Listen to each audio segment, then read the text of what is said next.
ఏం మాయ చేశావే పార్ట్ 23.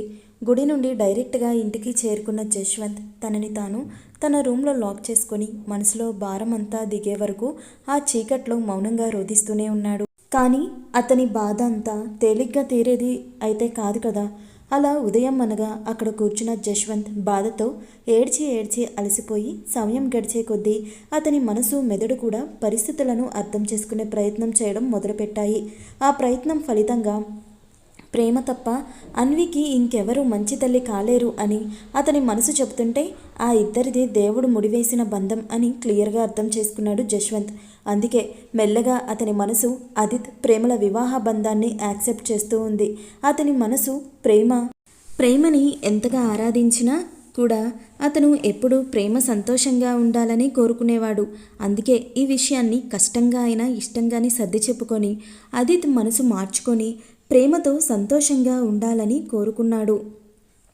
ఎంత ప్రేమ అదిత్తో సంతోషంగా ఉండాలని కోరుకున్నా అతని మనసు లోతుల్లో ఏదో తెలియని వెలితి, అంతకంటే ఏదో తెలియని బాధ, లోటు.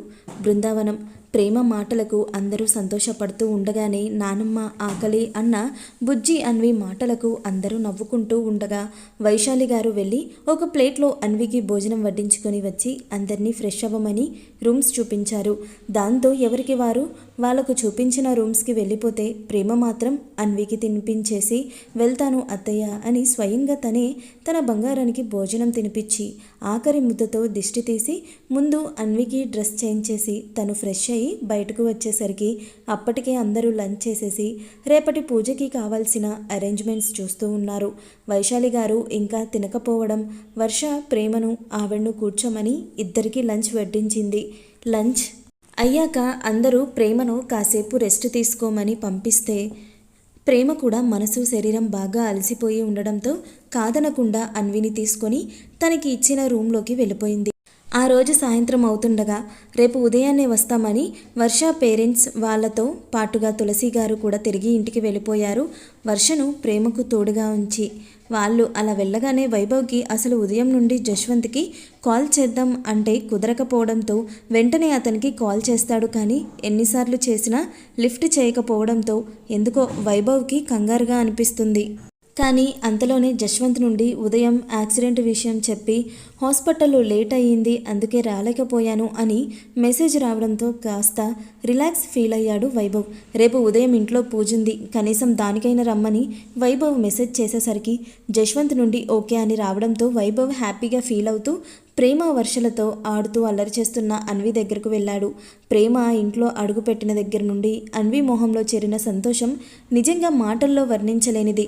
అది వైభవ్కి మాత్రమే కాదు, వైశాలి గారికి, చంద్రశేఖర్ గారికి స్పష్టంగా తెలుస్తుంది. నైట్ భోజనాలు కానిచ్చి ఎవరి రూమ్కి వాళ్ళు వెళ్ళగానే వైభవ్ పొద్దుటి నుండి అసలు రూమ్ దాటి బయటకు రాని అన్నను చూడడానికి అతని రూమ్కి వెళ్ళేసరికి అదిత్ బెడ్ మీద డీప్ స్లీప్లో కనిపించడంతో అతని దగ్గరకు వెళ్ళి బ్లాంకెట్ కప్పి పక్కనే బెడ్ ల్యాంప్ దగ్గరున్న స్లీపింగ్ టాబ్లెట్స్ స్ట్రిప్ చూసి బాధపడుతూనే కనీసం ఇలా అయినా ఇప్పటి నుండి అయినా డ్రింక్ చేయడం మానేస్తే అంతే చాలు అనుకున్నాడు వైభవ్. గుడి దగ్గర నుండి విజయవాడ అవుట్స్కట్స్లో వాళ్ళకున్న గెస్ట్ హౌస్కి చేరుకున్న నిశ్చయ్ తన రూమ్లో ఉన్నట్టుగానే సేమ్ అలానే ఉన్న అక్కడ హాల్లో ఉన్న పోర్ట్రేట్ని చూసి బాధపడుతూ ఉండగా అతని పిఏ భయంగానే అక్కడికి వచ్చి సార్ మీరు చెప్పిన పని అయిపోయింది అని చెప్పాడు.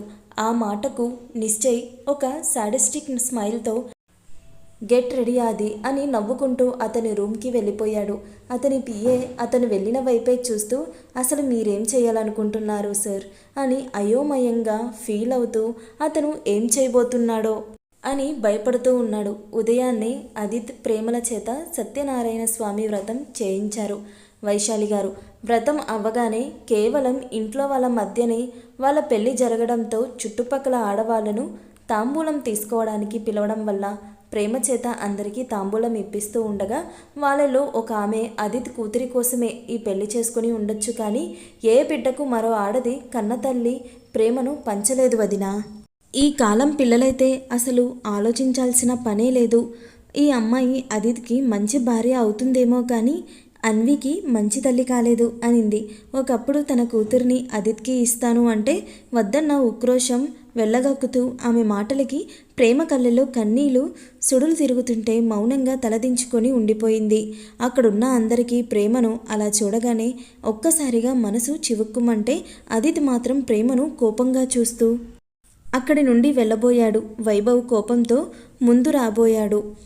అంతలోనే తల్లి కళ్ళల్లో నీళ్లు గమనించిన మన చిన్ని టపాకాయ్ అన్వి, హే ఓల్డ్ లేడీ, మా అమ్మను ఏమంటున్నావు అంటూ తన చిన్ని చేత్తో అక్కడి వ్రతంలో కొబ్బరికాయ కొట్టడానికి పెట్టిన ఐరన్ వస్తువు మోయడానికి కష్టంగా ఉన్న తన బలాన్ని ఉపయోగించి పట్టుకొని ఆమె ముందుకొచ్చింది. దీంతో నీ బుర్ర పగలగొడతాను అనగానే కోపంగా పైకి వెళ్ళబోయిన అదిత్, అంతకంటే కోపంగా ముందుకు వచ్చిన వైభవ్, బాధగా చూస్తున్న కుటుంబ సభ్యులు అన్విలో ఆ యాంగిల్ చూసి మురిసిపోతూ నవ్వుతుంటే వర్ష మాత్రం ముందు షాక్ అయినా వెంటనే తేరుకొని అన్విని పట్టుకొని, తప్పు టపకై పెద్దావిడ కదా, అలా చేయకూడదురా అంటూ నచ్చజెప్తుంటే, నో పిన్ని, లీవ్ మీ, ఆ ఓల్డ్ లేడీ మా అమ్మను ఏదో అనింది అంటూ అన్వి గింజుకోవడంతో కూతురి మనసులో తన మీదున్న ఎనలేని ప్రేమను చూసిన ప్రేమ వర్ష దగ్గర నుండి అన్విని తీసుకొని కన్నీళ్లతో తన గుండెలకు హత్తుకుంది. ఆ క్షణం అక్కడున్న ప్రతి ఒక్కరికి అదిత్తో సహా అన్వి ప్రేమల మధ్య బంధం ఎలాంటిదో అర్థం కావడంతో అందరూ సైలెంట్గా ఆ ఇద్దరిని చూస్తుంటే అన్వి తన చిట్టి చేతులతో ప్రేమ కన్నీళ్లను తుడుస్తూ, డోంట్ క్రై అమ్మా, I don't like your tears, I love your smile అంటూ ప్రేమ పెదాలను స్మైల్ ఇచ్చేలా చేసేసరికి ప్రేమతో పాటు అందరి పెదాల్లోనూ చిరునవ్వు విరబోసింది. భోజనం చెయ్యాలి అని చెప్పగానే అదిత్ అగ్గి మీద గుగ్గిలంలా గొడవ చెయ్యాలి, కానీ ప్రేమ అతనికి ఎలాంటి ఒపీనియన్ ఉన్న తులసిగారి బాధ పెట్టడం అదిత్కి ఏమాత్రం ఇష్టం లేదు. అందుకే చచ్చినట్టు ప్రేమకి ఎదురుగా కూర్చొని ప్రేమ ఎంగిలి ఎలా తినాలో అర్థం కాక కోపం, బాధ కలగలిపి అసహనంగా చూస్తూ ఉండగా అతని బాధను అతను నోరు విప్పి చెప్పకుండానే అర్థం చేసుకున్న ప్రేమ మాత్రం వైభవ్, వైశాలి గారు గొడవ చేయడంతో అన్విని తన ఒడిలో కూర్చోపెట్టుకొని అన్వి చిట్టి చేత్తో మొదటి ముద్ద అదిత్ నోటి దగ్గరికి పెట్టించింది. దాంతో కళ్ళల్లో నీళ్లు, పెదాల మీద చిరునవ్వు ఒకేసారి చేరగా మొదటిసారి ప్రేమ వైపు చిరునవ్వుతో చూస్తూ ఆ ముద్దను అందుకొని తను కూడా తన కూతురికి మొదటి ముద్ద పెట్టగానే ఆ బుజ్జి అన్వి ఆ ముద్ద పట్టి ప్రేమకు కూడా మరో ముద్ద పెట్టింది. కపుల్ లంచ్ కాస్త ఫ్యామిలీ లంచ్ అయ్యేసరికి వైశాలి గారు, వైభవ్, వర్ష ఒకరినొకరు చూసుకుంటూ ఉండిపోయారు. ఇంకేం చేయలేక మొత్తానికి వైశాలి గారు ప్లాన్ని ప్రేమ కూతురి మీదున్న ప్రేమతో అదిత్ని అర్థం చేసుకొని తెలివిగా ఇలా ప్లాన్ చేసేసరికి ఆవిడకు ముందు బాధగా అనిపించినా నెమ్మదిగా అన్నీ అవే సర్దుకుంటాయిలే అని తనకి తాను సర్ది చెప్పుకున్నారు వైశాలి గారు. ఎలాగోలా కష్టపడి తినేసి తిరిగి తన రూమ్కి వెళ్ళబోతున్న అదిత్తో నానా, సాయంత్రం మీ కార్యం రా, నీ రూమ్ డెకరేట్ చేయాలి, ఈ పూటకు నువ్వు చిన్నోడి రూమ్లో రెస్ట్ తీసుకో అన్నారు వైశాలి గారు. ఆ మాటకు అదిత్ తోక తొక్కిన త్రాచులా కోపంగా ఏదో అనబోయాడు. కానీ అప్పుడే కిచెన్ నుండి బయటకు వచ్చిన తులసి గారిని చూసి చాలా కష్టంగా తనని తాను కంట్రోల్ చేసుకొని వస్తున్న తిట్ల పురాణాన్ని పెదాల వెనకే దాచేసి కళ్ళతోనే నిప్పులు కక్కుతూ ప్రేమ, వైశాలి గారు, వైభవ్లను చూస్తూ సైలెంట్గా పైకి వెళ్ళిపోయాడు. అది కూడా తమ్ముడు రూమ్కే. అదిత్ పిచ్చ కోపాన్ని కంట్రోల్ చేసే బటన్ తులసి గారు అని వైభవ్, వైశాలి గారులకు అర్థం కావడంతో ఇద్దరు నవ్వుకుంటూ వెళ్ళిపోయారు. సాయంత్రం అవుతుండగా వైశాలి గారు అదిత్ రూమ్ క్లీన్ చేయించి వైభవ్, వర్షాలను ఆ రూమ్ డెకరేట్ చేయమని పంపించారు. ఇద్దరి పైకి తిట్టుకుంటూ కొట్టుకుంటూ మనసులో మాత్రం ఒకరి ప్రెజెన్స్ని మరొకరు ఇష్టంగా ఎంజాయ్ చేస్తూ సరదాగా గిల్లి కజ్జాలు మధ్యన రూమ్ అయితే చాలా అందంగా డెకరేట్ చేశారు. అప్పటికే ప్రేమను రెడీ చేసి ఒకసారి రూమ్ని చూడడానికి వచ్చిన వైశాలి గారు, శారదా గారు డెకరేషన్ చూసి చాలా బాగుంది అని ఇద్దరిని మెచ్చుకొని ముందెళ్ళి ఇద్దరిని డిన్నర్ చేయమని పంపించారు. బెడ్ మీద పూలు చల్లుతూ చూసుకోకుండా స్లిప్ అయి పడబోతున్న వర్షను పడకుండా పట్టుకున్న వైభవ్ చేతులు అప్రయత్నంగా హాఫ్ శారీలో వర్ష నడుముని డైరెక్ట్గా తాకడంతో ఇద్దరు ఏదో ట్రాన్స్లో ఉన్నట్టు ఒకరి కళ్ళలోకి ఒకరు చూసుకుంటూ ఉండిపోయారు. చుట్టూ ప్రపంచాన్ని మర్చి కరెక్ట్గా అప్పుడే వైశాలి గారు, శారదా గారు మాట్లాడుకుంటూ అక్కడికి రావడం వల్ల ఈ ఇద్దరు వెంటనే తేరుకొని కంగారుగా దూరం జరిగి అప్పటి నుండి ఒకరిని ఒకరు ఫేస్ చేయడానికి ఇబ్బంది పడుతూ ఉన్నారు. ఇప్పుడు ఇద్దరిని కలిసి డిన్నర్ చేయమనేసరికి ఒకరినొకరు చూసుకోవడానికి ఇబ్బంది పడుతూ తడబడుతూ చాలా కష్టంగా డిన్నర్ పూర్తి చేసుకొని ఇద్దరు అనుకోకుండా బయట గార్డెన్కే వెళ్ళారు. అనుకోకుండా తిన్నది అరగడానికి కాకుండా తడబాటు, కంగారు తగ్గడానికి మార్చింగ్ చేస్తూ ఒకరినొకరు గుద్దుకోబోయి లాస్ట్ సెకండ్లో ఒకరినొకరు గమనించకపోవడంతో వర్ష సిగ్గుతో వైభవ్ని ఫేస్ చేయలేక లోపలికి పరిగెత్తింది. ఆమె వెళ్ళిన వైపే చూస్తూ అందంగా బ్లష్ అవుతున్న వైభవ్ అటు రూమ్లో రెడీ అయి ఉన్న ప్రేమకు అన్వికి అప్పటికే వైశాలి గారు భోజనం తినిపించేయడంతో వాళ్ళ తల్లితో కబుర్లు చెప్తూ కూర్చుంది. అసలు కూతురు చెప్పేవి ఏమీ ప్రేమ చెవులకు ఎక్కట్లేదు. ఆమె ఆలోచన అంతా ఆదిత్ పైకి వెళ్తూ తన వైపు చూసిన చూపులోనే ఆగిపోయింది. ఇప్పుడు ఆ ఫస్ట్ నైట్ రూమ్లోకి వెళ్తే ఆదిత్ని ఎలా ఫేస్ చేయాలో అర్థం కాక అసలు అతని రియాక్షన్ ఎలా ఉంటుందో అన్న భయంతో ప్రేమకు వెన్నులో వణుకు పుడుతుంది. పాపం కబుర్లు చెప్పి అలసిపోయిన అన్వి మాత్రం ప్రేమ ఒడిలో హాయిగా నిద్రపోయింది. ఇంతలో వైశాలి గారు తులసి గారిని తోడు తీసుకువెళ్ళి అటు ఆదిత్ని రెడీ అవ్వమని చెప్పి అతను రెడీ అవ్వడంతో అతని రూమ్కి పంపించి ఇటు ప్రేమను పంపించడానికి వచ్చారు వైశాలి గారు. అత్తగారిని చూసిన ప్రేమ ఆదిత్ గురించి భయపడుతూనే, ఇప్పుడు ఇదెందుకు అత్తయ్య, ఆయన్ని చూస్తే చాలా కోపంగా ఉన్నారు, నాకు ఆ రూమ్లోకి వెళ్ళాలంటే కూడా భయంగా ఉంది అంటుంటే వైశాలి గారు చిన్న చిరునవ్వుతో ప్రేమ తల నిమురుతూ, వాడు మొండోడే కానీ మంచివాడమ్మా, గాయపడిన మనసు కదా, ఆ గాయం మానడానికి సమయం పడుతుంది, అలా అని నిన్ను వాడికి దూరంగా ఉండమని చెప్పట్లేదు, నువ్వే చనువు తీసుకొని దగ్గరవుతూ నీ ప్రేమతో వాడి గాయానికి మందు పూయాలి అనగానే ప్రేమ కన్నీళ్లతో వైశాలి గారు హత్తుకోగానే ఆవిడ కోడలి వెన్ను నిమురుతూ ఆమె కన్నీళ్లు తుడిచి, ఎంతటి మగాడైనా పెళ్ళం దగ్గర ఈ విషయంలో బెండ్ అవ్వాల్సిందే, కాకపోతే నీ పతిదేవుడు కొంచెం మొండోడు కాబట్టి టైం పడుతుంది, అంతవరకు వాడి మనసు మార్చే ప్రయత్నం మాత్రం నీకు నచ్చిన విధంగా చేస్తూనే ఉండు, సరేనా అనగానే సరే అన్నట్టు తలూపి ఆవిడ కాళ్ళకి నమస్కరించింది ప్రేమ. ఇంతలో శారదా గారు పాల గ్లాస్ తీసుకొచ్చి ప్రేమ చేతికి ఇవ్వడంతో ఆవిడ దగ్గర కూడా ఆశీర్వాదం తీసుకొని వీళ్లకు కాస్త దూరంగా తనని చూసి ఆనందంలో కన్నీళ్లు పెట్టుకుంటున్న తల్లి కాళ్ళకు కూడా నమస్కరించగానే ఆవిడ ప్రేమగా కూతురిని దగ్గరకు తీసుకొని ఒక తల్లిగా ప్రేమకు చెప్పాల్సిన జాగ్రత్తలు చెప్పి శారదా గారితో రూమ్ వరకు తీసుకువెళ్ళి వదిలిపెట్టమని చెప్పారు.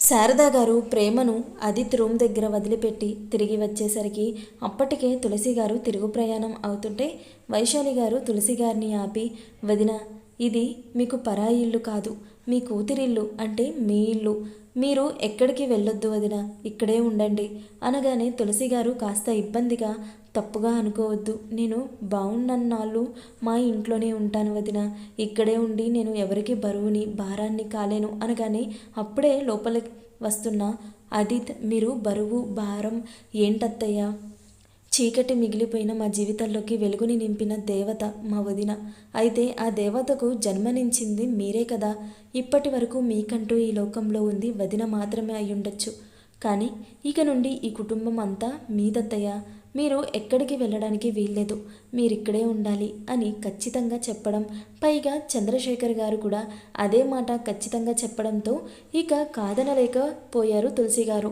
తులసి గారు ఒప్పుకోవడంతో అందరూ చాలా హ్యాపీగా ఫీల్ అయితే వర్ష మాత్రం ఇంత మెచ్యూర్డ్గా అభిమానంగా మాట్లాడిన వైభవ్ మాట తిరిగి అతన్నే ఇష్టంగా చూస్తూ ఉండడం గమనించిన వైశాలి గారు, వర్ష పేరెంట్స్ ఇక మేము వెళ్తాం వదిన గారు అంటే ఆవిడ వర్షను రేపు ఉదయం పంపిస్తాను అని ఆపేశారు.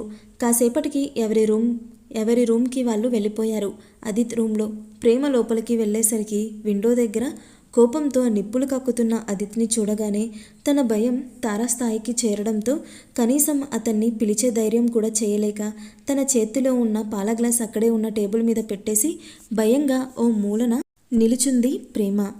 ప్రేమ రావడం దగ్గర నుండి ఆమె చేస్తున్నదంతా ఆమె వైపు చూస్తూ చూపు తిప్పుకోకుండానే గమనిస్తున్న ఆదిత్ ఎంతసేపున్నా ఆమె అలా మౌనంగా ఉండేసరికి ఆదిత్ కాస్త తనని తాను కంట్రోల్ చేసుకొని ఇంకా భయపడుతూనే ఉన్న ప్రేమ వైపు తిరిగి, నేను ఈ పెళ్లి చేసుకోవడానికి ఏకైక కారణం నా బిడ్డ, దానికోసమే ఈ పెళ్లికి ఒప్పుకున్నాను, కానీ నిన్ను మాత్రం నా భార్యగా ఎప్పటికీ అంగీకరించలేను, నా గొంతులో ప్రాణం ఉన్నంత వరకు నా తనువు మనసు అన్నీ నా వింధ్యకు మాత్రమే అంకితం, నా మీద అలాంటి ఆశలేమైనా ఉంటే ఇప్పుడే వదిలేసుకో, ఇక ముందు కూడా ఎలాంటి హోప్స్ పెట్టుకోకు, నా దృష్టిలో నువ్వు కేవలం నా బిడ్డకు అమ్మవు మాత్రమే టీచర్, అంతకు మించి నీకు నాకు మధ్య ఎలాంటి బంధం లేదు, కానీ నా కూతురి కోసం నిన్ను నాకు ఇష్టం లేకపోయినా ఈ రూమ్లోనే ఉండనిస్తున్నాను.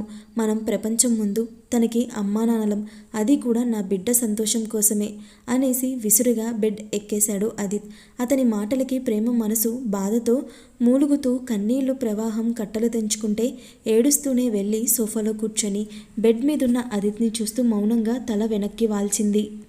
ఆమె మనసులో ఎన్నో సమాధానం లేని ప్రశ్నలు. అవన్నీ ఆమెను ఉక్కిరిబిక్కిరి చేస్తుంటే ఏడుస్తూ అలానే కలత నిద్రలోకి జారుకుంది ప్రేమ.